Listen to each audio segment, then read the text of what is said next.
तो साथियों अभी आप देख रहे थे कि यहाँ पर जो आपका अक्षांश और देशांतर, तो इसमें आपने ये हो गया था। इसके बाद में नेक्स्ट स्लाइड लेते हैं। अभी हम अक्षांश देशांतर पढ़ा आपने, उसके बाद भी हम सभी चीजें डिटेल से पढ़ेंगे। एक बार मैं आपको पूरी पीपीटी दिखा देता हूँ कि हम इसमें क्या पढ़ाने वाले हैं। मुझे ऐसा लगता है साथियों कि ये काफी बेसिक चीजें हैं और उसमें समझने के लिए थोड़ा सा अपन को टाइम लग सकता है। तो इसके हम एक वीडियो में कंप्लीट करना संभव नहीं हो पाएगा, क्योंकि काफी बड़ा हो जाएगा, तो फिर आप भी इतनी रुचि से इसको नहीं पढ़ पाएंगे। तो इसके लिए हम नेक्स्ट जो है, मतलब इसको 3 पार्ट में हम कंप्लीट कर लेंगे ताकि आपके लिए भी रुचिकर रहेगा और आप बहुत अच्छे से इसको पढ़ पाओगे। तो मैं एक बार पूरी पीपीटी आपको दिखा देता हूँ कि हम इसमें क्या पढ़ाने वाले हैं। उसके बाद भी फिर वापस मैं एक बार अपनी भाषा में इन जो 21 जो टॉपिक है उसको मैं समझाऊंगा, फिर अपन एक एक को विस्तार से पढ़ेंगे। साथियों मुझे विश्वास है और आप भी देखिएगा, इसमें हमने बहुत जो कंटेंट लिया है वो विभिन्न प्रकार के स्रोतों से लिया है। आप कंटेंट देखेंगे तो आपको लगेगा कि हाँ, हम इसमें आसानी से समझ सकते हैं।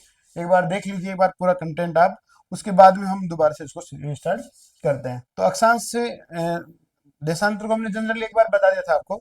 उसके बाद में अक्षांश रेखाएं किसे कहते हैं और इनको अपन कैसे बनती है अक्षांश रेखाएं ग्लोब पर, और क्या नाम है, और इसमें हम अक्षांश और देशांतर में क्या अंतर कर पाते हैं।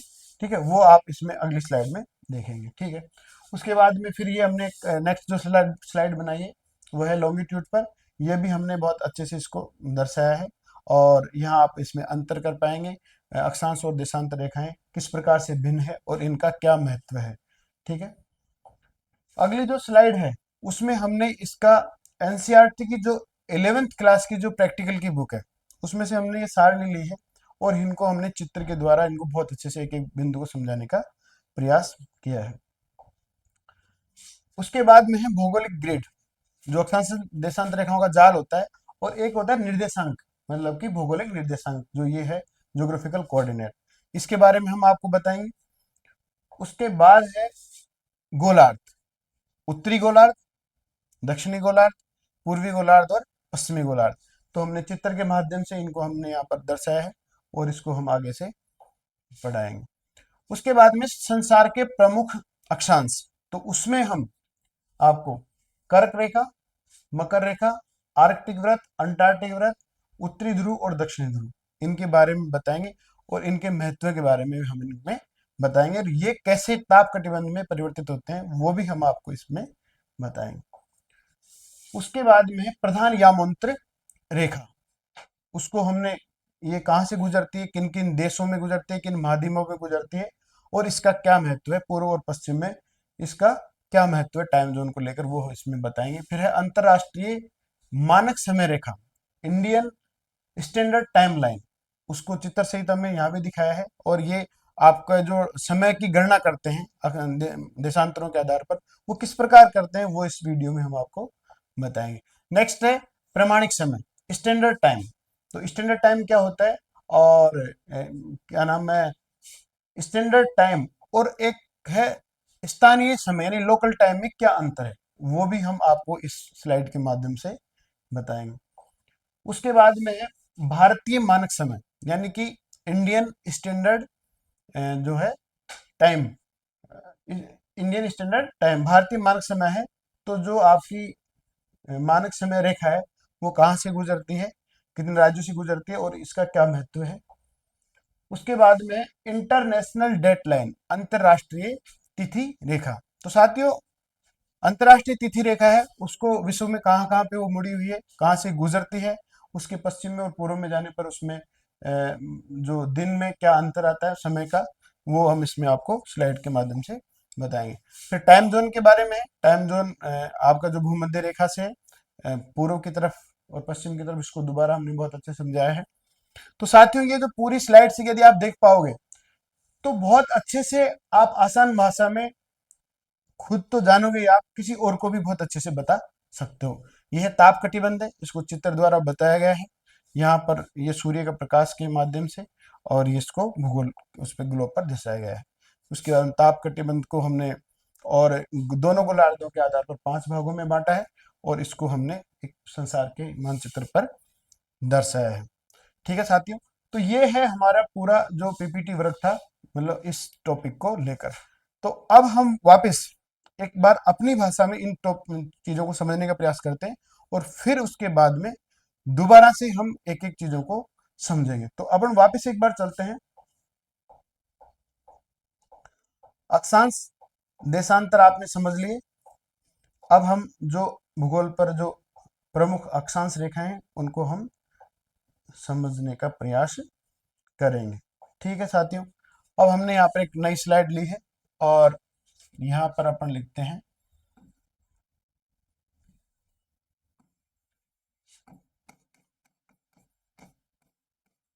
भूगोल की सामान्य जानकारी।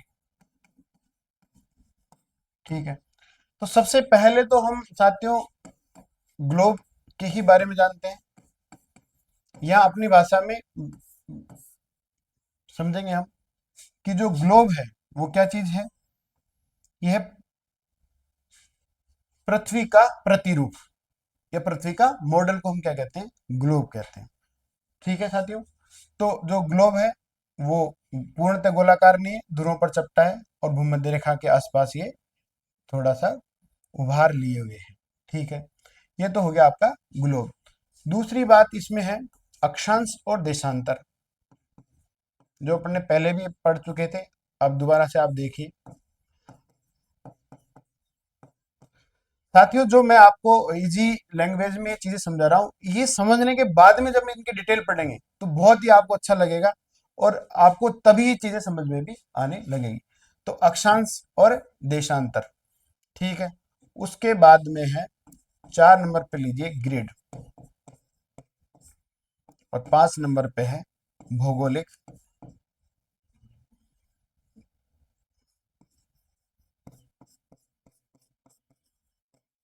भौगोलिक निर्देशांक, ज्योग्राफिकल कोऑर्डिनेट। ठीक है, अब इसको यहाँ पर चित्र के द्वारा हम समझते हैं। ग्लोब समझ लिया आपने, और दोबारा एक बार ग्लोब बनाते हैं अपन। ये ग्लोब हो गया, ये हो गई आपकी भूमध्य रेखा, जिसको हम विषुवत रेखा भी कहते हैं। ओ सॉरी, भूमध्य रेखा, जिसको हम इक्वेटर कहते हैं इंग्लिश में, और हिंदी में कहते हैं विषुवत रेखा। साथियों, ग्लोब पर जो ये रेखा है, इसका महत्व ये है कि ये ग्लोब को, यानी हमारी पृथ्वी को, 2 बराबर भागों में बांटती है। उत्तरी ध्रुव और दक्षिणी ध्रुव के बराबर बीचों बीच में जो रेखा खींची गई है उसको अपन कहते हैं भूमध्य यानी कि विषुवत रेखा, जो 0 डिग्री अक्षांश पर है। किस पे है? 0 डिग्री अक्षांश पर। तो ये बहुत ही इंपॉर्टेंट लाइन है, और इसको हम, जो भूमध्य रेखा है, इसको हम वृहत सर्किल, वृहत सर्किल यानी वृहत व्रत या ग्रेट सर्किल के नाम से भी इसको जानते हैं। ये क्वेश्चन छोटे एग्जामों में कई बार आया हुआ है कि वृहत व्रत यानी सबसे बड़ा जो काल्पनिक रेखा है वो कौन सी है? भूमध्य रेखा। ठीक है, व्रत। ठीक है साथियों, तो इसका महत्व ये है यहाँ पर कि ये 2 बराबर भागों में बांटती है। तो जो यहाँ से भूमध्य रेखा से जो ऊपर का जो भाग है वो है उत्तरी गोलार्ध। भूमध्य रेखा ने 2 बार, यानी यहाँ पे 2 भागों में बट गया। ये जो ऊपर का है ये तो है उत्तरी गोलार्ध। गोलार्ध का मतलब है गोले का आधा भाग, जो किस तरफ है? उत्तर की तरफ है। किसके उत्तर की तरफ? भूमध्य रेखा के उत्तर की तरफ, गोले का आधा भाग। तो इसको बोलते हैं उत्तरी गोलार्ध। कहां तक है? ये है 90 डिग्री तक, यानी कि उत्तरी ध्रुव की तरफ है। ठीक है, कहां तक है? उत्तरी ध्रुव की तरफ है। दूसरा फिर आधा भाग जो नीचे की तरफ है, यानी गोले का आधा भाग जो नीचे है, नीचे का मतलब है दक्षिण की ओर है, उसको बोलते हैं हम दक्षिणी गोलार्ध। ठीक है साथियों, एक बहुत जो इंपॉर्टेंट लाइन है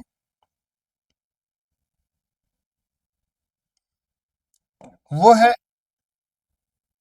प्राइम मेरिडियन, यानी कि 0 डिग्री देशांतर रेखा।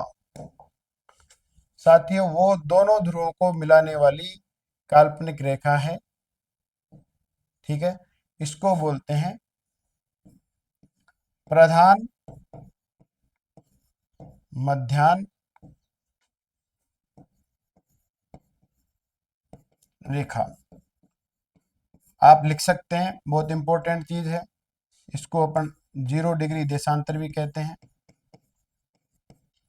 ठीक है, और इसको हम ग्रीनविच रेखा भी कहते हैं।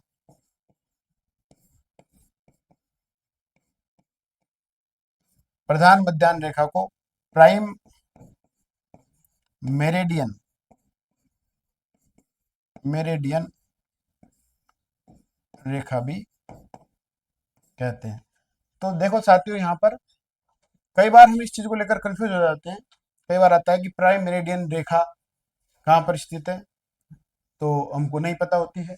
तो आप यहाँ पर इसको लिख सकते हैं कि जो 0 डिग्री जो देशांतर है उसको हम प्रधान मध्याह्न रेखा या प्राइम मेरिडियन रेखा के नाम से जानते हैं, और इसी को हम ग्रीनविच रेखा के नाम से जानते हैं। क्यों जानते हैं ग्रीनविच रेखा के नाम से? क्योंकि जो ये रेखा है ये लंदन के ग्रीनविच शहर में एक वेधशाला है, शाही वेधशाला, वहां से होकर गुजरती है, मतलब वहां से कल्पना करके वहां से गुजरती है। तो इसलिए इसको ग्रीनविच रेखा भी कहते हैं। तो इसके चार नाम हो गए, एक तो 0 डिग्री देशांतर तो है ही है, उसके बाद में प्रधान मध्याह्न रेखा, उसके बाद में प्राइम मेरिडियन, और उसके बाद में ग्रीनविच रेखा। एक चीज और है, इसको प्रमुख यामोंतर भी कहते हैं। ये भी चीज आप ध्यान में रखना। ये क्वेश्चन एक बार फर्स्ट ग्रेड लेक्चर में आया था, काफी 2009 में शायद, कि प्रधान यामोत्तर यामोत्तर एक मिनट, यामोत्तर रेखा,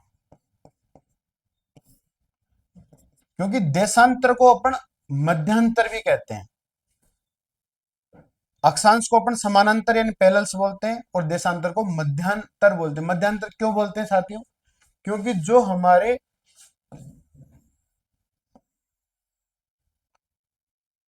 देशांतर है,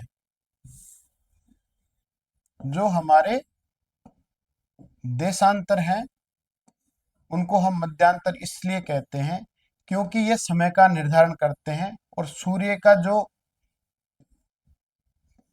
प्रकाश है वो जब यहाँ पर 12 बजे पड़ता है किसी भी देशांतर पर, तो वो जितने भी देशांतर पर स्थित जितने भी शहर है उस पर एक ही बार में वो पड़ता है, तो वो मध्यांतर हो जाता है। ठीक है, तो इसलिए इसको मध्यांतर रेखाएं भी कहते हैं। देशांतर को क्या कहते हैं? मध्यांतर रेखाएं भी कहते हैं। तो देखिए ग्रीनविच के नाम आपको ध्यान होंगे: 0 डिग्री देशांतर, प्रधान मध्यांतर, प्राइम मेरिडियन, ग्रीनविच रेखा और प्रधान यामोत्तर। भूमध्य रेखा को विषुवत रेखा कहते हैं, ग्रेट सर्किल के नाम से जानते हैं, वृहत व्रत के नाम से जानते हैं। चार नाम इसके हो गए। इसका तो ये महत्व है कि इन्होंने उत्तरी गोलार्ध और दक्षिणी गोलार्ध में इसको बांट दिया। इस भूमध्य रेखा के जो समानांतर है, भूमध्य रेखा के जो समानांतर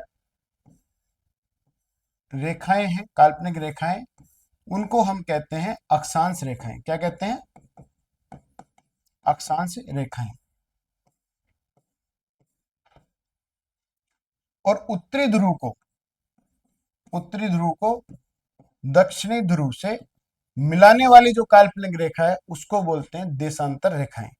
तो अपन यहां पर यह चीज क्यों नहीं कह सकते कि जो ग्रीनविच रेखा के जो समानांतर रेखाएं हैं उनको अपन देशांतर रेखाएं क्यों नहीं कह सकते? क्योंकि ये समान अंतर पे नहीं है। ध्रुवों पर तो एक बिंदु के रूप में हो जाती है, और जो आपका ग्रेट सर्किल है यानी कि जो आपकी भूमध्य रेखा है वहां पे इसकी दूरी ज्यादा होती है, और यहाँ पे आते आते ये कम होती है, इसलिए समान अंतर वाली रेखाएं नहीं है। इसलिए अपन इसको क्या बोलते हैं? उत्तरी ध्रुव से दक्षिणी ध्रुव को मिलाने वाली काल्पनिक रेखाएं। मध्यांतर रेखा है, और ये समानांतर वाली है भूमध्य रेखा से, ठीक है। तो इनको हम बोल देते हैं समानांतर यानी कि अक्षांश, और ये हो गया आपके देशांतर, ठीक है। धीरे धीरे एक एक चीज क्लियर होगी, और लास्ट में जब हम पूरे जो टॉपिक है अपन एक बार देखेंगे तो आपको पूरी चीज समझ में आ जाएगी, ठीक है। आपके क्या क्या चीज समझ में आ गई? एक तो अक्षांश रेखाएं क्या होती है, देशांतर क्या होती है, भूमध्य रेखा क्या होती है, और ग्रीनविच रेखा क्या होती है, ये समझ में आ गई बात। उत्तरी गोलार्ध क्या होता है और दक्षिणी गोलार्ध क्या होता है। अब आप समझेंगे कि पूर्वी गोलार्ध क्या है। तो जो ग्रीनविच रेखा से इस पूर्व की जो दिशा में है वो है आपका पूर्वी गोलार्ध, पूर्वी गोलार्ध, यानी ये पूरा क्या है, पूर्वी गोलार्ध है, और ये पूरा है पश्चिमी गोलार्ध,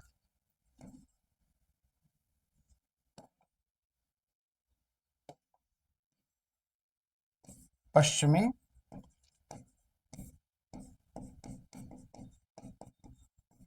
गोलार्ध।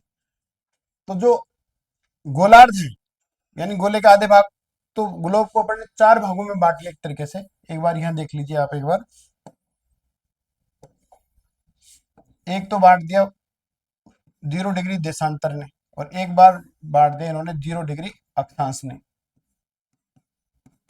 यानी कि भूमध्य रेखा ने बांट दिया, और ये बांट दिया आपकी ग्रीनविच रेखा ने। तो ये तो हो गया आपका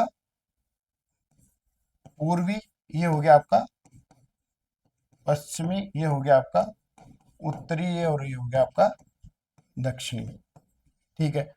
ये क्या काम आएंगे साथियों आपके, ये काम आएंगे किसी भी भौगोलिक स्थिति को बताने के लिए। जैसे आपसे पूछा जाता है कि भारत जो आपका देश है वो विश्व के किस गोलार्ध में अवस्थित है। तो साथियों क्या बताएंगे आप कि जो भारत आपका जो देश है वो किस अवस्थिति में है, अभी बताएंगे आपको। उससे पहले हम देख लेते हैं ग्रिड क्या होता है और निर्देशांक क्या होते हैं, फिर हम थोड़ा सा आगे बढ़ते हैं। तो साथियों एक ग्लोब और बनाते हैं हम, और इस पर वापस हम अक्षांश रेखाएं बनाते हैं,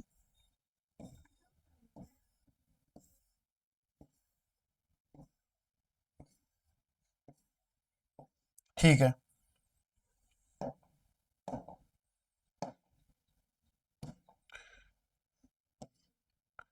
ये हो गई आपकी अक्षांश रेखाएं, और उसके बाद में यहां से हम एक यहां से हम बनाते हैं देशांतर रेखाएं।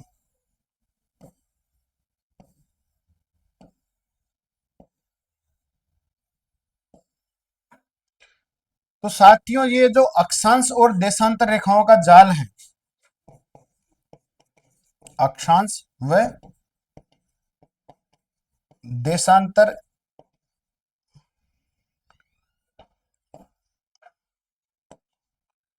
रेखाओं का जाल है,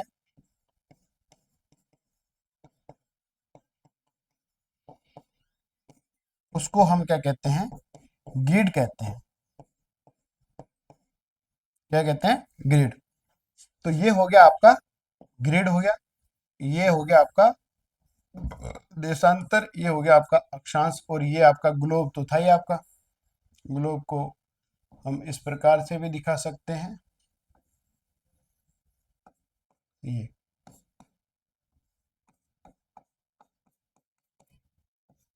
ठीक है। तो ग्लोब हो गया, अक्षांश हो गया, देशांतर हो गया, ग्रिड हो गया, और भौगोलिक निर्देशांक। भौगोलिक निर्देशांक क्या है कि जो भी आपका ग्लोब है उस पर दिशा का निर्धारण, यानी किसी स्थान और स्थिति को बताना। तो कैसे बताएंगे वो, यानी कि भौगोलिक निर्देशांक के लिए हम यहाँ जा सकते हैं, या फिर इसको यहीं पे अपन समझ सकते हैं कि ये आपका ग्लोब है, और यहाँ पर तो ये तो हो गया पूर्वी भाग, कौन सा हो गया, पूर्व, ये हो गया पश्चिम, ये हो गया आपका उत्तर, और ये हो गया आपका दक्षिण, ठीक है। अब साथियों ये कौन सा भाग है, तो ये हो गया आपका उत्तर पूर्व, ये कौन सा भाग है? दक्षिणी पूर्व। ये कौन सा भाग है? दक्षिणी पश्चिम। ये कौन सा भाग है? उत्तरी पूर्व। ठीक है। फिर इनके अलावा भी और छोटे छोटे अपन इसमें टुकड़े कर सकते हैं। तो ये क्या है, किसी भी स्थान को, मतलब कि स्थिति को बताने के लिए भौगोलिक निर्देशांक का प्रयोग किया जाता है। तो ये आपका भौगोलिक निर्देशांक भी यहाँ पर क्लियर हो गया। ठीक है। तो अभी तक अपन ने 1 2 3 4 और 5 चीज पढ़ ली। उसके अलावा क्या पढ़ लिया यहाँ पर? एक पढ़ ली अपन ने भूमध्य रेखा पढ़ लिया। उसके बाद में अपन ने 7 नंबर पे पढ़ लिया प्रधान मध्याह्न रेखा पढ़ लिया। ठीक है। उसके बाद में 8 नंबर पे पढ़ लिया आपने उत्तरी गोलार्ध, दक्षिणी गोलार्ध, पूर्वी गोलार्ध, पश्चिमी गोलार्ध, उत्तरी ध्रुव यानी कि 12 नंबर पर, और दक्षिणी ध्रुव ये है 13 नंबर। तो 21 में से एक तरीके से अपन ने अभी तक 13 टॉपिक क्लियर हो गए, जो बहुत आसानी से अपन को समझ में आ गए हैं। ठीक है। अक्षांश देशांतर समझ में आ गए, ग्लोब समझ में आ गया क्या होता है, ग्रिड समझ में आ गया क्या होता है, आपके भौगोलिक निर्देशांक समझ में आ गया आपके। फिर आपको यहाँ पर इसको वापस एक चित्र बनाकर मैं फिर अच्छे से बता दूंगा आपको, यहाँ आपको समझाने के लिए थोड़ा सा। और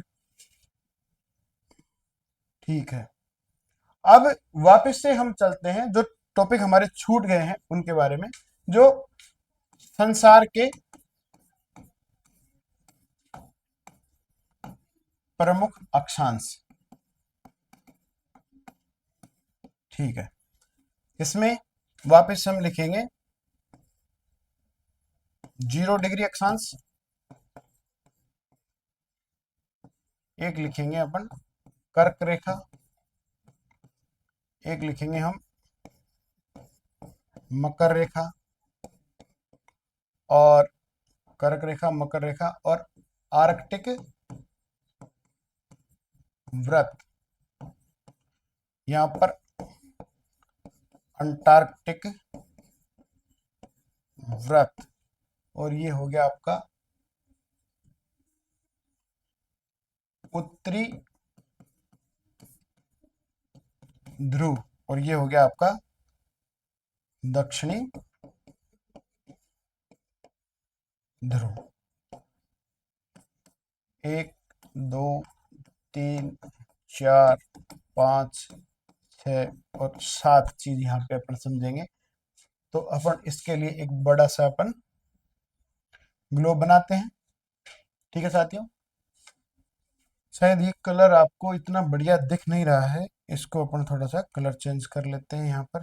तो इसमें येलो कलर ले लेते हैं। तो साथियों, ये जो आपका प्रमुख अक्षांश है, इसका महत्व ये है कि ये आपके ताप कटिबंधों को बताते हैं। ठीक है। और जो देशांतर है आपके, एक मिनट,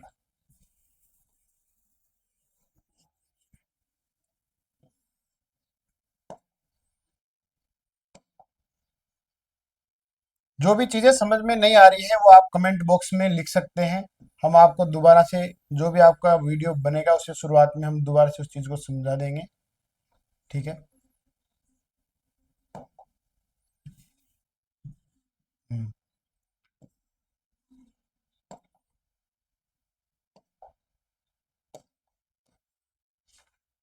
ये आपका 0 डिग्री।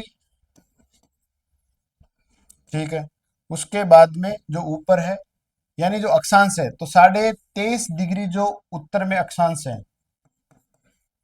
उसको बोलते हैं कर्क रेखा। 23.5 डिग्री मकर रेखा। ठीक है। और फिर उसके बाद में दक्षिणी गोलार्ध में जो 66.5 डिग्री पे है उसको बोलते हैं अंटार्कटिक व्रत। और जो 90 डिग्री पे है उसको बोलते हैं दक्षिणी ध्रुव। ठीक है। और यहाँ पे 66.5 डिग्री पे उसको बोलते हैं आर्कटिक व्रत, और इसको बोलेंगे उत्तरी ध्रुव। तो साथियों ये अक्षांश ही है।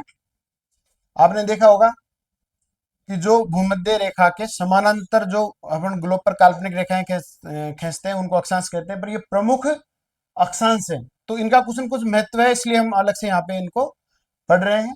तो वो भी हम बताएंगे आपको कि इनका क्या महत्व है। ठीक है। तो ये है 0 डिग्री है जो है आपका भूमध्य रेखा। ठीक है। भूमध्य रेखा है, उसके ऊपर कर्क रेखा है, यानी उत्तर में कर्क रेखा है और दक्षिण में है मकर रेखा। तो ये 23.5 डिग्री पे ये है और 23.5 डिग्री पे ये है। तो ये है दोनों गोलार्धों में, यानी आप 0 डिग्री से 90 तक जाओगे तो भी एक एक जो अक्षांश रेखाएं हैं खींची जाएगी। ठीक है। और क्योंकि अक्षांश जो रेखाएं हैं यहाँ पे थोड़ा सा देखिए आप कि जो अक्षांश रेखाएं हैं, ठीक है, वो यहाँ पर एक तरीके से चाप बनाकर एक एक अंश, अक्षांश रेखाएं उन्हें कहते हैं जो अक्ष का अंश, उनको बोलते हैं अक्षांश।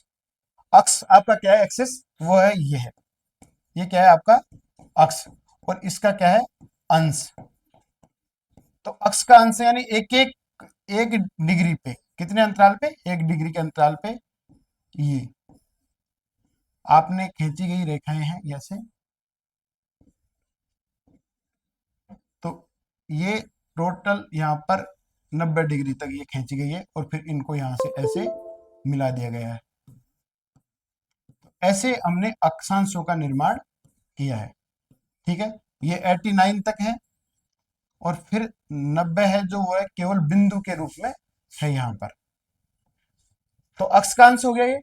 तो इनको बोलते हैं अक्षांश, जो आपको बोलते हैं। तो भूमध्य रेखा पे ये जो अक्ष है, तो यहाँ पे जो 23.5 डिग्री पे है वो है कर्क रेखा। क्या है, कर्क रेखा है। और 66.5 पे है वो है आर्कटिक व्रत। आर्कटिक व्रत इसलिए कहते हैं इसको कि ये आर्कटिक सागर के पास में है, और इसको बोलते हैं उत्तरीय उपध्रुवीय व्रत भी बोलते हैं इसको। क्या बोलते हैं साथियों, उत्तरी उप ध्रुवीय व्रत। इसको बोलते हैं अंटार्कटिक, अंटार्कटिक महासागर नीचे है तो इसको अंटार्कटिक व्रत बोल देते हैं। इसको बोलते हैं दक्षिणी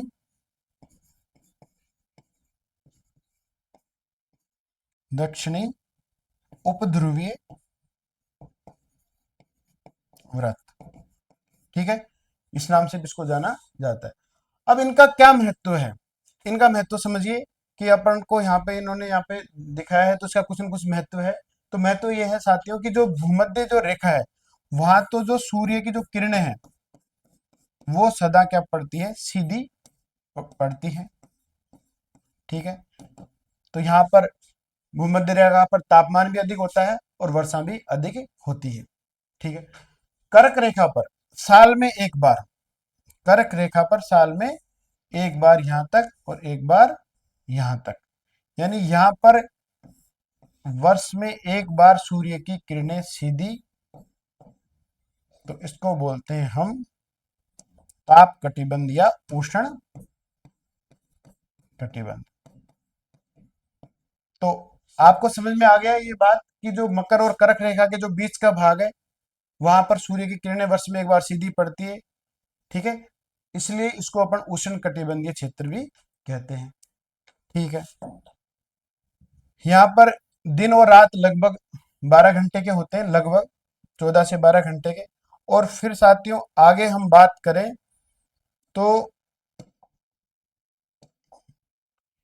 ये है 23 डिग्री से और 66 डिग्री के मध्य,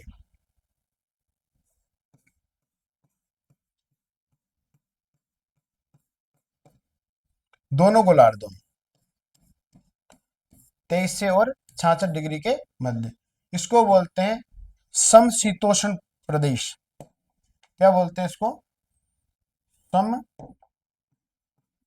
समशीतोष्ण या शीतोष्ण भी बोलते हैं।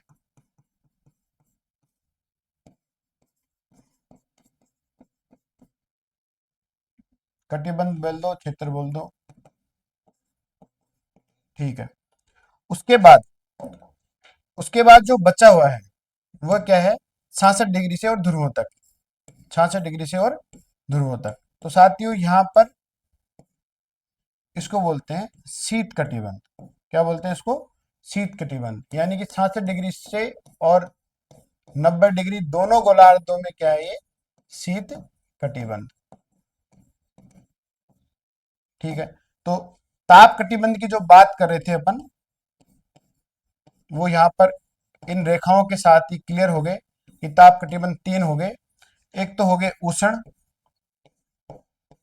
एक हो गए शीतोष्ण, और एक हो गया शीत, ठीक है। आपको उष्ण यानी जहां पर गर्मी ज्यादा पड़ती है, तो गर्मी कहाँ पे ज्यादा पड़ती है? भूमध्य रेखा के आसपास। क्यों पड़ती है? क्योंकि सूर्य की जो किरणें हैं वहां पर सदैव मतलब कि सीधी पड़ती है। और कर्क रेखा और मकर रेखा पर, यानी कि जो कर्क रेखा है उस पर 21 जून को, ठीक है, तो यहाँ पे पड़ती है। ये आपका कर्क रेखा है यहाँ पर, ठीक है। तो आप इसको सीक्वेंस में लिखिए, थोड़ा सा यहाँ पे लिख लीजिए आप कि ऊपर ही ऊपर तो हो गया आपका शीत, और नीचे नीचे क्या हो गया, बीच में मतलब उष्ण। तो अगर इन दोनों को मिलाते हैं तो क्या हो जाएगा, ये शीतोष्ण,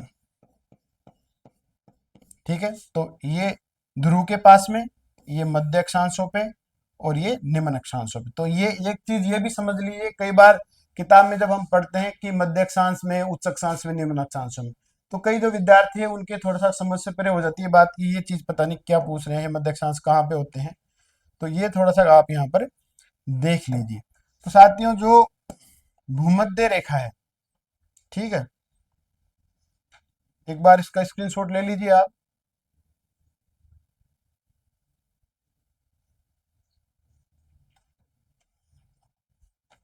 ठीक है। यहीं पे अपन बता देते हैं थोड़ा सा, यानी जो 0 डिग्री से 30 डिग्री के मध्य,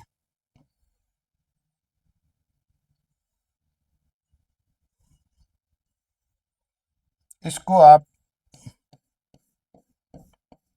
बोल दीजिए निम्न अक्षांश, निम्न अक्षांशीय क्षेत्र, ठीक है। उसके बाद में 30 डिग्री, 30 डिग्री से 60 डिग्री, ये मोटा मोटा वर्गीकरण है, इसमें कुछ भी सटीकता नहीं है। 30 से 60 को बीच में है मध्य अक्षांश,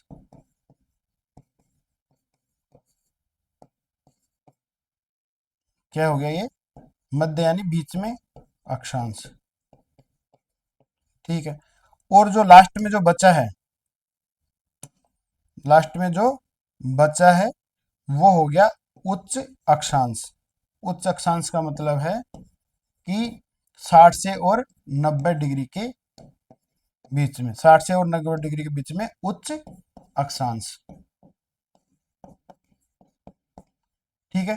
तो साथियों इसमें देखिए गौर से अपन ने क्या क्या चीज पढ़ ली यहाँ पर, कि अक्षांश देशांतर पढ़ लिया अपन ने, अक्षांश देशांतर पढ़ लिए, एक बार सारणी निकालिए आप वापस। अक्षांश देशांतर पढ़ लिया आपने, ग्लोब पढ़ लिया आपने, और उसके अलावा फिर ग्रिड पढ़ लिया, निर्देशांक पढ़ लिया आपने। उसके अलावा विषुवत रेखा, भूमध्य रेखा, जो एक ही बात है। उसके बाद में अपन ने पढ़ा इसमें गोलार्ध, चारों गोलार्ध के बारे में पढ़ लिया अपन ने, उत्तरी गोलार्ध, दक्षिणी गोलार्ध, पूर्वी गोलार्ध और पश्चिमी गोलार्ध। उसके बाद में अपन ने पढ़ा इसमें ये अभी अपन ने भूमध्य रेखा के बाद में कर्क रेखा पढ़ा, मकर पढ़ लिया, आर्कटिक व्रत पढ़ लिया जिसको उत्तरी उपध्रुवीय व्रत भी बोलते हैं, अंटार्कटिक व्रत पढ़ लिया जिसको दक्षिणी उपध्रुवीय व्रत भी कहते हैं, और उत्तरी ध्रुव पढ़ लिया, दक्षिणी ध्रुव पढ़ लिए, ठीक है। फिर अपन ने प्राइम मेरिडियन जो बीच में खींची जाती है, ये वाली, ठीक है, 0 डिग्री देशांतर, जिसको अपन ग्रीनविच रेखा के नाम से जानते हैं, प्रधान यामोन्तर रेखा के नाम से जानते हैं, वो अपन ने इसमें पढ़ लिया, ठीक है। उसके बाद में अपन ने ताप कटिबंध पे आ गए अपन, जैसे अपन ने प्रमुख अक्षांश पढ़े, उसके बाद में अपन किस पे आ गए, ताप कटिबंध पे। तो ताप कटिबंध में अपन ने पढ़ लिया कि जो भूमध्य रेखा से करक और मकर के बीच में उष्ण कटिबंधीय होता है, और दोनों गोलार्धों में 66 से 23 डिग्री पे समशीतोष्ण होता है, या शीतोष्ण जिसको कह सकते हैं, और 66 से 90 डिग्री के बीच में दोनों गोलार्धों पे होता है वो शीत कटिबंधीय होता है।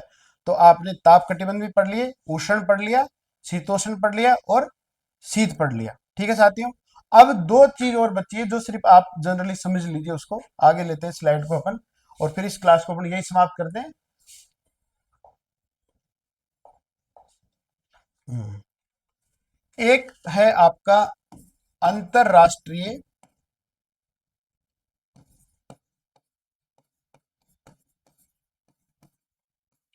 तिथि रेखा।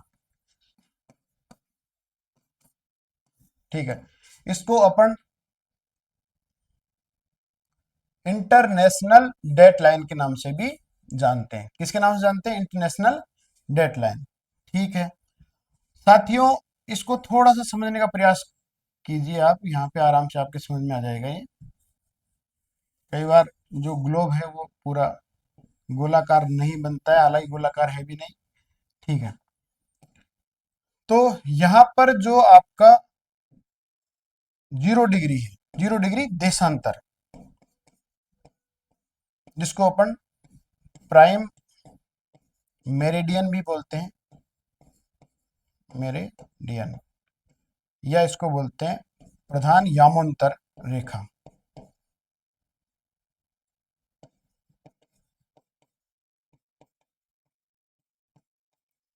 तर रेखा। ठीक है, तो प्रधान यामोंतर रेखा है, इसके विपरीत जो भाग है उसमें, यानी 0 डिग्री के जस्ट जो अपोजिट साइड में है ग्लोब पर है, वहां जो देशांतर है वो पश्चिमी और पूर्वी जो एक ही देशांतर है, 180 देशांतर, उसको बोलते हैं हम अंतरराष्ट्रीय तिथि रेखा। क्या बोलते हैं साथियों? अंतरराष्ट्रीय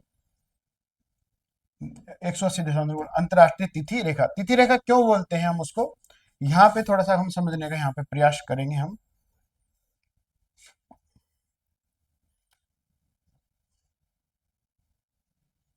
कि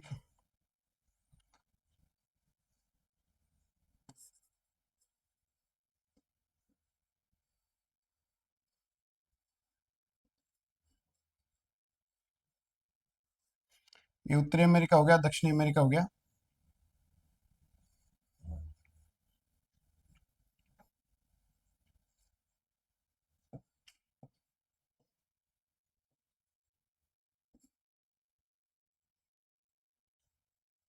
ये आपका इटली पुर्तगाल हो गया, ये आपका फ्रांस हो गया, ये डेनमार्क, और ये न्यूयॉर्क और नॉर्वे, स्वीडन, फिनलैंड, ये आपका साइबेरिया प्रदेश हो गया, और ये यहाँ पर आपका कमतट का प्रायद्वीप हो गया, ये आपका श्रीलंका, ये मेडागास्कर द्वीप हो गया, ये फॉकलैंड द्वीप समूह हो गया, और यहाँ पे हो गया आपका इंग्लैंड। ठीक है, ये आपका ग्रीनलैंड हो गया, ये अंटार्कटिका हो गया, यहाँ पे सुमात्रा, जावा, और ये हो गया आपका कालीमंतन हो गया, और ये आपका छोटा सा यहाँ पे ऑस्ट्रेलिया हो गया, न्यूजीलैंड हो गया। ठीक है, यहाँ पे आपका जापान हो गया, ये फिलीपींस द्वीप समूह हो गए, ये बात है। तो साथियों, यहाँ पर थोड़ा सा देखने वाली जो बात ये है कि जो आपकी इंटरनेशनल जो डेडलाइन है वो यहाँ पर है, यानी कि प्रशांत महासागर में, ये प्रशांत महासागर है। तो यहाँ पे ये थोड़ा सा इधर घूमी हुई है, फिर ये सीधी आती है, फिर ये फिलीपींस द्वीप समूह बाद में, और यहाँ पे ये इधर भी है, इसको करके, और ये ऐसे जाती है। तो ये है आपकी अंतरराष्ट्रीय यानी 180 देशांतर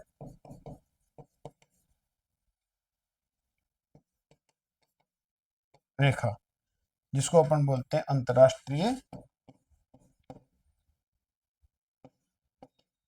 तिथि रेखा। और यहाँ पे बीचों बीच में जो रेखा है,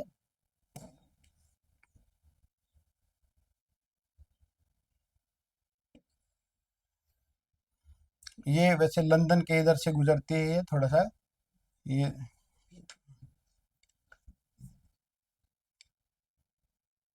यहाँ पे थोड़ा सा देखो आप कि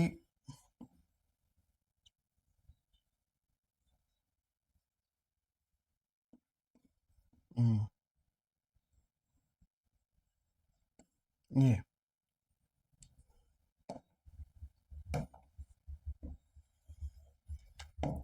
ये है 0 डिग्री देशांतर। ठीक है। तो साथियों जैसे 0 डिग्री से हम यहाँ चलेंगे तो यहाँ से जो देशांतर है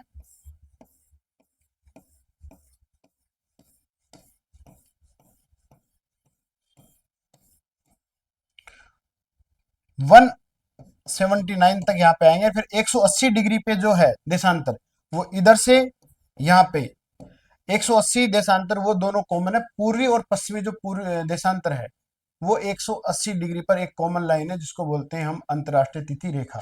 तिथि रेखा इसलिए बोलते हैं साथियों, यदि आप 0 डिग्री यानी जो ग्रीनविच जो रेखा है, यदि जो ग्रीन विच जो रेखा है जिसको अपन जीएमटी बोलते हैं, ग्रीनविच मीन टाइम, यानी जो विश्व का जो मानक समय है, किसका मानक समय है, विश्व का मानक समय है, उससे ये जो अपना इधर जाते हैं तो ये प्लस में जुड़ता है, यानी आपका जो 82.5 डिग्री पर है भारत, तो वो है 5.5 घंटे आगे है। तो इधर जाएंगे यानी पूर्व की तरफ जाएंगे तो एक दिन प्लस होगा, और यदि इस रेखा को अपन ग्रीनविच रेखा से पश्चिम की तरफ पार करेंगे, पार करेंगे तो एक दिन घटाना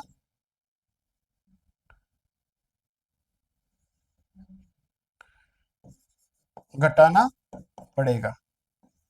इसको नोट कर लेना कि जो आपका 180 डिग्री देशांतर है उसको यदि आप ग्रीनविच रेखा से पूर्व की तरफ से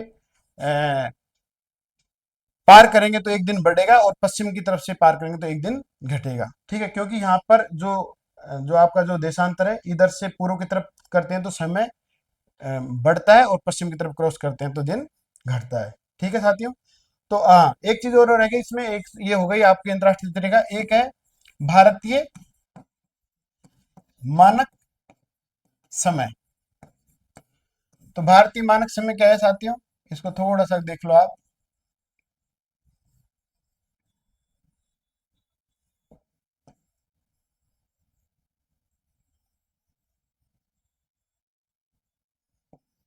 ये तो यहाँ पर क्या है कि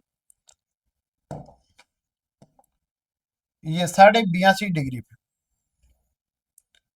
82.5 डिग्री पूर्वी देशांतर को क्या माना है अपन ने, भारतीय मानक समय। क्यों? क्योंकि ये जो यहां से और यहाँ की जो दूरी है वो है लगभग 30 देशांतरों की। कितनी की है? 30 देशांतरों की। तो साथियों आपको पता है कि एक जो देशांतर है, 1 डिग्री जो देशांतर है उसको पार करने में अपन को 4 मिनट, अपन को क्या, सूर्य को पार करने में 4 मिनट लगते हैं, और 15 डिग्री देशांतर पार करने में लगेगा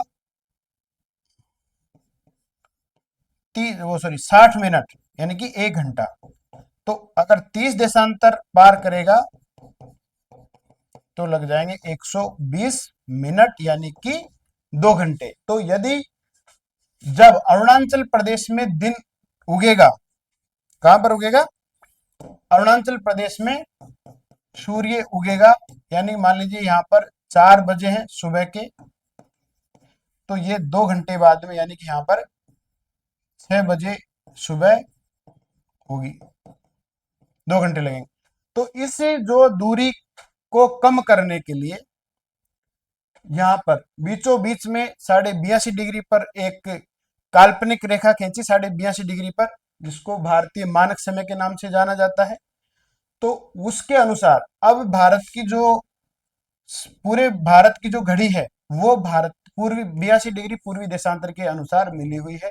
इससे भारत में जो समय का जो भिन्नता है उसमें अंतर देखने को नहीं मिलता है। तो ये आपको ध्यान में रखना चाहिए। ये तो हो गया आपका स्टैंडर्ड समय यानी कि भारतीय मानक समय। एक है लोकल समय यानी कि स्थानीय समय। स्थानीय समय, स्थानीय समय का मतलब यह है कि सूर्य आपकी सीधी किरणें आपके सिर के ऊपर कब पड़ती है, वो है आपका लोकल समय। क्या है साथियों? लोकल समय। जैसे यहां पर 4 बजे सूर्य उग रहा है, ठीक है, मान लीजिए 12 बज रहे हैं, ठीक है, तो यहाँ पे 2 घंटे का अंतर आ रहा है। तो ये लोकल समय अलग अलग हो सकता है किसी भी स्थान का, परंतु जो मानक समय है वो किसी देश के द्वारा अपने सुविधा के अनुसार एक माना जा सकता है। कई देशों में अलग अलग समय कटिबंध है, ठीक है, जैसे आपका रूस है उसमें 11 है, अमेरिका है उसमें 5 है, ठीक है, तो वो मानक समय अलग अलग। अभी भी भारत में भी 2 मानक समय बनाने की बात चल रही है, क्योंकि इसका भौगोलिक जो विस्तार है थोड़ा अधिक है, इस कारण भी इसको 2 मानक समय बनाने की बात चल रही है। तो साथियों बहुत सारी चीजें यहाँ पर आपको क्लियर हुई है। एक बार हम वापस से रिवाइज मतलब आपको बता देते हैं कि आज आपने क्या क्या पढ़ा। तो शुरुआत में आप देख लीजिए यहाँ पर कि इसका एक स्क्रीनशॉट ले लीजिए, ये थोड़ी सी काम की बात है। यहाँ पर एक बात ये देख लीजिए यहाँ पर कि जो 1 डिग्री देशांतर उसमें 4 मिनट का अंतर होता है, 15 देशांतर पर 60 मिनट का, ठीक है। तो उसके अनुसार ये जैसे जैसे आप यहाँ से 0 डिग्री से इधर की बढ़ेंगे तो ये समय प्लस होएगा, और इधर की तरफ बढ़ेंगे तो ये माइनस होएगा, ये माइनस होएगा, ठीक है। ये भारत आपके दक्ष जस्ट विपरीत में, अगर भारत में यहाँ पर दिन रहेगा तो अमेरिका में उस समय क्या हो रही होगी? रात हो रही होगी, ठीक है साथियों। तो एक बार इसका स्क्रीनशॉट ले लीजिए आप, ले लिया आपने स्क्रीनशॉट?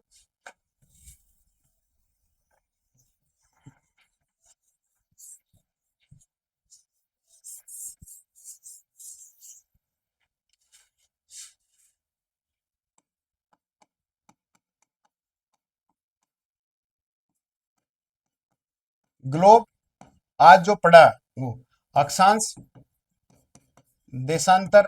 साथियों जो क्लास में आप पढ़ रहे हैं दोबारा कभी नहीं भूल पाएंगे, क्योंकि हमने कई बार रिपीट कर दिया, और ये तो सामान्य जानकारी थी बिल्कुल। अब जो पीपीटी में जिनका बहुत अच्छे से कोई कंपटीशन देना है, सामान्य जानकारी के लिए वीडियो बहुत पर्याप्त है, बहुत ज्यादा डीपली में आपको जाने की जरूरत नहीं है। परंतु कोई विद्यार्थी जो भूगोल को बहुत अच्छे से समझना चाहता है और कंपटीशन देना चाहता है, तो अब जो नेक्स्ट जो वीडियो होगा उसमें जो पीपीटी आपने दिखाई थी आपको, उसको विस्तार से एक एक चीज पढ़ाएंगे और उसमें से हम आपको प्रश्न भी करवाएंगे, ठीक है साथियों। तो ग्लोब हो गया, अक्षांश हो गया, देशांतर हो गया, और ये ग्रिड हो गया, एक निर्देशांक हो गया, फिर 0 डिग्री यानी कि भूमध्य रेखा हो गया, फिर कर्क रेखा हो गया, मकर रेखा हो गया, आर्कटिक व्रत, और अंटार्कटिक व्रत, जिसको उपध्रुवीय दक्षिणी उपध्रुवीय व्रत भी कहते हैं, उत्तरी ध्रुव,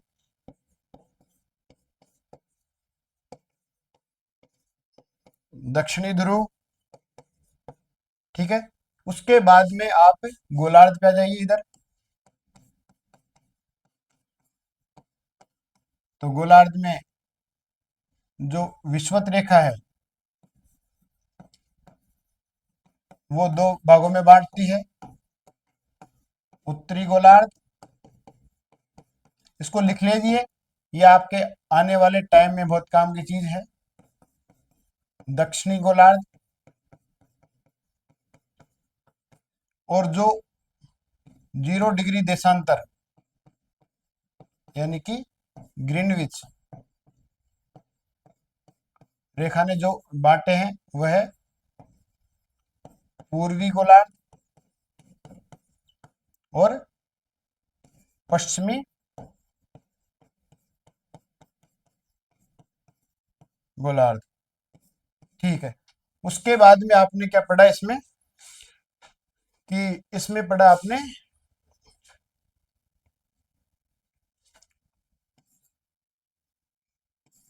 प्रधान यामोत्तर रेखा, उसके बाद में पढ़ा अंतरराष्ट्रीय तिथि रेखा, इसको समय रेखा भी बोलते हैं, अंतरराष्ट्रीय तिथि रेखा हो गया। उसके बाद में आपने पढ़ा प्रामाणिक समय, प्रामाणिक समय, और एक है आपका स्थानीय समय, स्थानीय समय। ठीक है, प्रामाणिक समय में आपने पढ़ा भारतीय प्रामाणिक समय,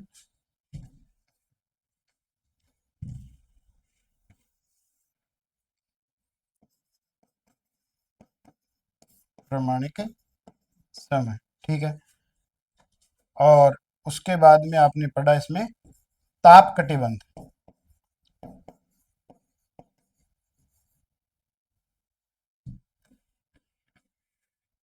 इसमें पढ़ा आपने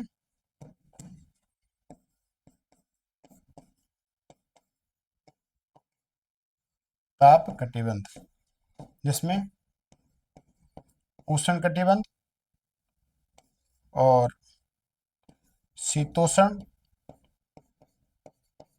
और शीत कटिबंध। ठीक है साथियों, तो इसमें पॉइंट हो गए 1, 2, 3, 4, 5, 6, 7, 8, 9, 10, 11 और 12, 13, 14, 15, 16 और 17, 18, 19, 20, 21 और 22। इस प्रकार ये बहुत ही जो एग्जामों में भी कई बार आते हैं। अब आपके सामान्य जानकारी तो आपकी समझ में आ गई है साथियों, और अब हम जो आपसे पूछने वाले हैं, जो हमने कहा था कि वीडियो के अंत में हम 4 क्वेश्चन आपसे पूछेंगे, तो आप इनको आप लिख लीजिए और जल्दी से कमेंट बॉक्स में आपका आंसर दीजिए। ठीक है, तो पहला जो क्वेश्चन है हमारा, तो वो ये है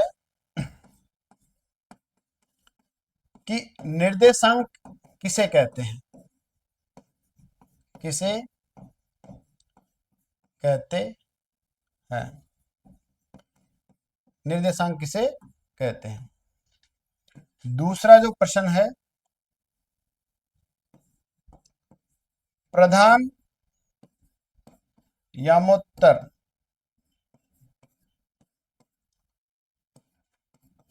रेखा का क्या महत्व है।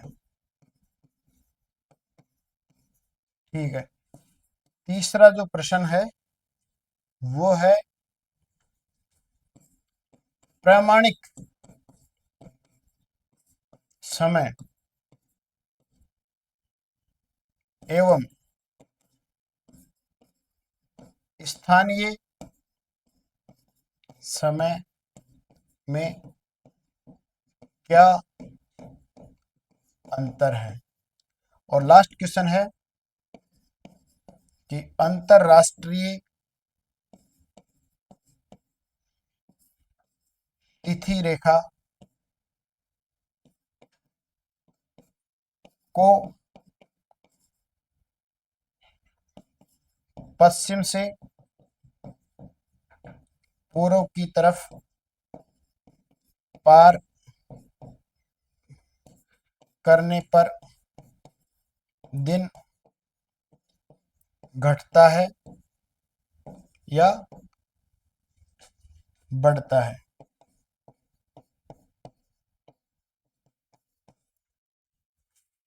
तो साथियों, चारों प्रश्न आपको दिख रहे होंगे स्क्रीन पर। निर्देशांक किसे कहते हैं, प्रधान यामांतर रेखा का क्या महत्व है, प्रामाणिक समय और स्थानीय समय में क्या अंतर है, कोई भी 2 अंतर, इसमें भी 2 महत्व है। और अंतरराष्ट्रीय तिथि रेखा को पश्चिम से पूर्व की तरफ जब हम क्रॉस करते हैं तो इसमें दिन घटता है या बढ़ता है, ये आपको बताने हैं चारों क्वेश्चन के। जिसने भी सबसे पहले कमेंट बॉक्स में आंसर दिया उसी को हम नगद, आप फोन पे नंबर हमें शेयर कीजिए और तुरंत हम आपको 100 रुपए पे करेंगे। वो प्रथम 3 व्यक्ति को करेंगे। दूसरी बात है, जो आप सवाई माधोपुर जिले में, राजस्थान के सवाई माधोपुर जिले में मित्रपुरा कस्बे के आसपास जो यहाँ विद्यार्थी अध्ययन कर रहे हैं, चाहे वो कंपटीशन के हो या किसी स्कूल में, क्लास, कॉलेज में पढ़ते हो, उनके लिए जो आंसर देते हैं, उनके लिए हमारे यहाँ पर लाइब्रेरी में उनके लिए 1 महीने भर की जो फीस होती है वो बिल्कुल निःशुल्क रहेगी। धन्यवाद साथियों, आपने देखा। और यदि आप इसको बहुत कंपटीशन के हिसाब से अच्छे से देखना चाहते हैं तो जो स्लाइड मैंने बताई थी उनको हम नेक्स्ट वीडियो में कवर करेंगे। धन्यवाद। जय हिंद।